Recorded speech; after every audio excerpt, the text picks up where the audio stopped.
All right, we're making some of my super amazingly moist banana bread. I have my homemade buttermilk here. I have 3 eggs. I have baking powder, nutmeg, cinnamon, avocado oil, salt, baking powder. This is baking soda, I'm sorry. Almond extract, vanilla extract, some semi-sweet morsels because we're doing chocolate chip banana bread, brown sugar, white sugar, walnuts is optional and chocolate chips is optional, but for this recipe, this is why I like to do it with the chocolate chips. It works well. It's different from my other banana bread. And then flour. That's all you're going to need. So check out my cooking playlist below, and I'm going to probably just go through it and just kind of tell you what I'm doing, trying to make it not so long. But then again, I don't know. Do you guys like me cooking and going through the whole process? Let's just see how this works. Let's see how this comes out for you guys. All right, let's go to the first step. First step is 3 cups of flour, and we're gonna sift that 3 cups of flour, and we're gonna sift that with the baking soda and the salt. I'm actually doing in my ripening method to ripen my bananas, and they'll be done in about 5 minutes. So it's gonna be 3 cups of flour, half a teaspoon of baking soda, half a teaspoon of baking powder, and a 1/4 teaspoon of salt.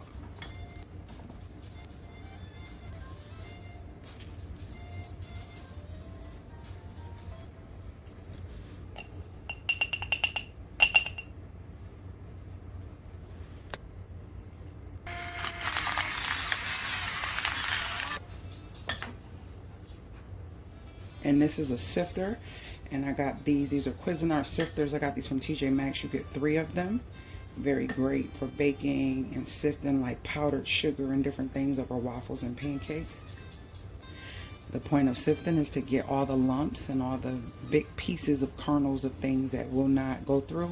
And sometimes I take my hand and just kind of press it out. And my salt is kind of a thicker grain, so we're gonna get rid of that. Now, sifting is amazing if you want your cake items or cupcakes or whatever to be very fluffy. It aerates it and it gives it a fluffier texture. So that's what sifting is for. So I'm going to set this to the side and get my other bowl for my wet ingredients. Half a cup of the homemade buttermilk. 1/4 cup of oil of your choice. I like plant-based, so we're going to do some avocado oil.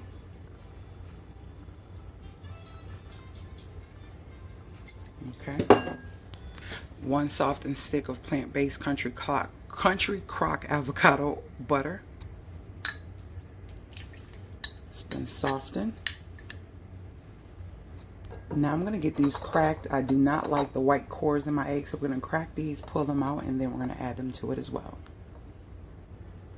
For those of you new to cooking, the core of the egg is that white thing that you see in the egg right there. See that white? There's butter on my fork, so you really can't see it. But see, it's a white jelly thing. See it sitting on the top? That is something that does not cook. I don't care how good you scramble your eggs. If you are able to pull them apart with your hands and look through, you will still see that core. It is so disgusting. I always get rid of it when cooking. All right, so we're going to add the 3 eggs into here. We're going to add the extract. So we have almond. I don't measure. And then we have vanilla. And we're going to put a dash of banana essence. I forgot to bring that over. This is kind of expensive, but this is optional. This just gives you an even stronger taste. You literally only need drops of this stuff. Bananas are ready. And all I did was put them in here at 350 for about 15-20 minutes. But if you do it at 300, about 30 minutes. And that's how you ripen them if they're not ready. We're getting ready to mash all the bananas up in here so that they can go in the mix as well. They give off this nice oil, banana oil, that is so amazing, and it makes the bread even moist. It's hot, it's hot. Hold on. Whew.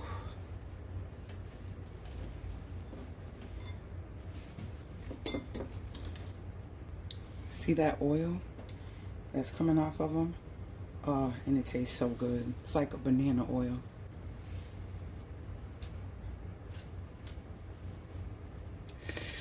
Whew, it's kind of hot. Jeez. I want you to kind of be cooking with me. Also make it fun, like you're in the kitchen with me at the same time. But not trying to make it too long, but long enough. Because some people do like long content, and it helps them. Ooh, Oh, can I squeeze it out? Yep. Woo, Jesus, you see that banana oil coming out? Oh, this makes it so moist, y'all. Let's get everything we can out of this bad boy, because there's still more in there. It's just so hot. Okay. Alrighty, let's get that in there. Alright, let's get that in there. Toss this. And we are ready to go to the next step. Alright, we're going to add cinnamon and nutmeg. And I love, love, love. Okay, so it's a nutmeg. And then we're going to add some cinnamon.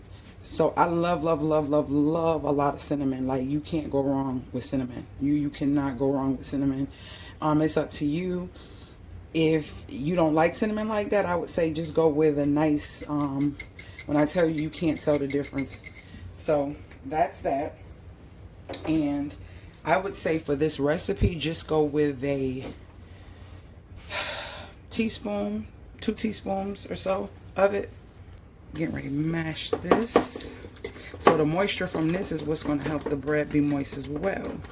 So we got all these bananas nice and mashed. Yep, we're going to throw that in there as well. Oop.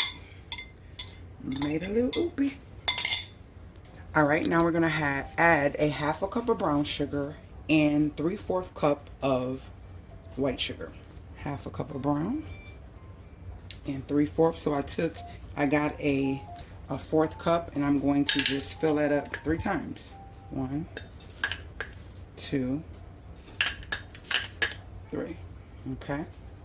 What makes your breads and stuff tough is when you over mix the flour in the eggs. When the flour and the eggs come together, they create gluten, and that is where you can get tough baked goods. So we don't want tough baked goods. So we're going to mix all of the moist stuff first. Get this nice and sifted together.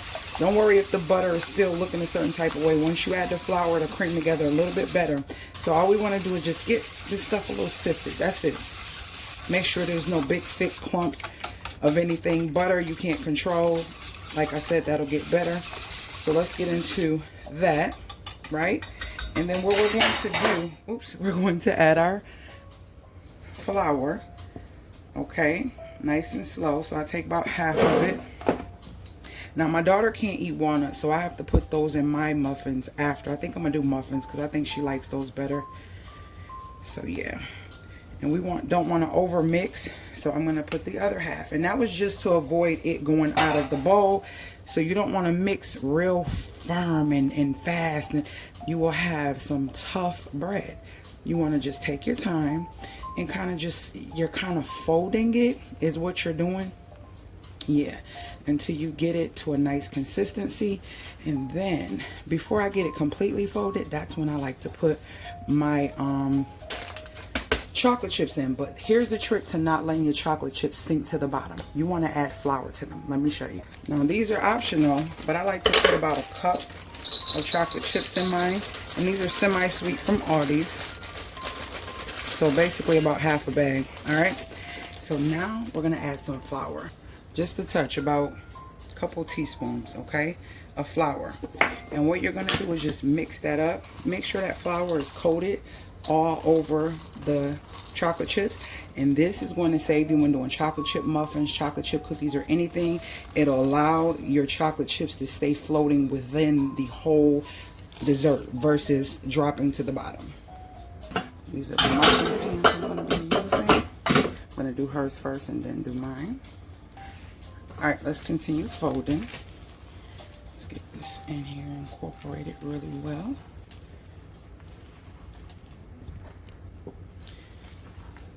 Music just turned off. The reason I'm doing this is because I'm making sure nothing is sticking at the bottom. We don't want anything sticking at the bottom. And I love this because it grabs everything off the sides of the bowls. Everything. So we're going to give it a nice stir. Make sure nothing is at the bottom. And all you see, those clumps are like bananas. So it was butter and bananas. Now bananas that's what you want. That's fine. It's banana bread. And there you have it. Let's get it into those. But I'm gonna butter those with some avocado butter, and then we're gonna put the mix in. Going through each one and putting some butter on them so they won't stick. Alright.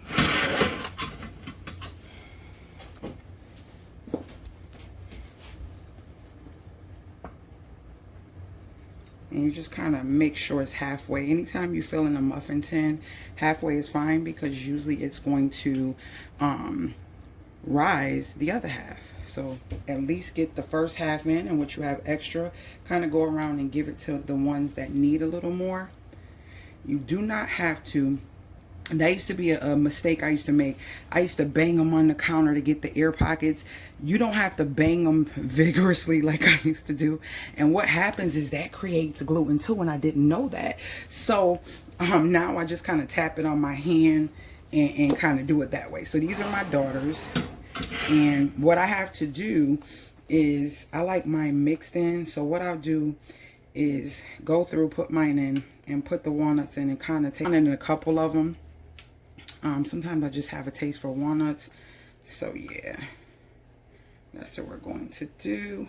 And these are the huge muffins. These are not the regular muffins. These are the big muffins like you would buy if you were in the store or Starbucks or something like that. Then I have extra, and I'll go around. So I'm just going to take and just drop some right on top.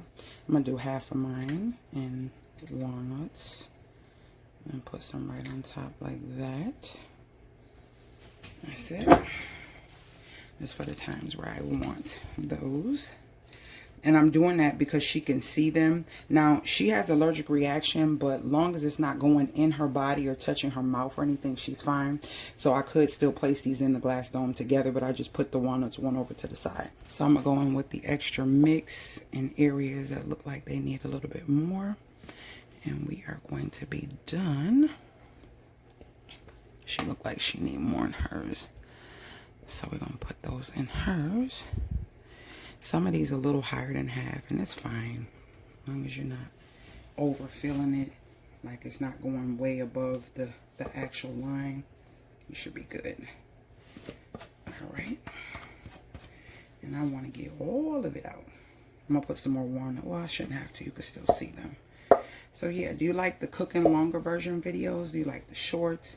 Is this more therapeutic for you to watch me cook like you're in the kitchen with me? I'm trying to try new things to come back with what I enjoy doing. I'm not a trendy girl, and I don't like doing what everybody else is doing. I like doing what brings me joy and makes me happy, and also teaches people, because I'm a natural teacher. So yeah, let's get these bad boys in the oven on 350. I like to put them on my baking sheet like this, where I can grab both and then put them in the oven. You want to bake them until they are kind of golden and they blue all the way up. Stick a toothpick, and that's how you know if they're done. So let's continue baking until they're done, and I'll be back. All right, they're done, and let me show you how you test to see if they are done. We're gonna zoom in. You get you a toothpick, and you want to go inside and you want to pull it out. If it comes out clean like that, that means they are done. So what I'm going to do is set these trays on this cooling rack for about 20-30 minutes, and then I'm going to plop them over and then put them in the container right there. And stay tuned, because we're going to open one up and see how nice and moist and gooey they look with the chocolate chips. All right, continue watching. So we're going to flip these over and put them on the cooling racks. Want these to cool completely, so that's how we're gonna do that. Ooh, those chocolate chips, melting. I like mine warm, so we're gonna open one up nice and warm. We're not gonna let it cool all the way. Look at that, nice and moist. You see the banana chunks, the cinnamon, all the goodness, how moist it is. I like it warm. Would be nice with coffee or some tea. But those are my banana chocolate chip muffins, and like I said, you can add whatever you want to them, but that's them. Talk to me in the comments. I do talk back, and I will see you guys later, gators.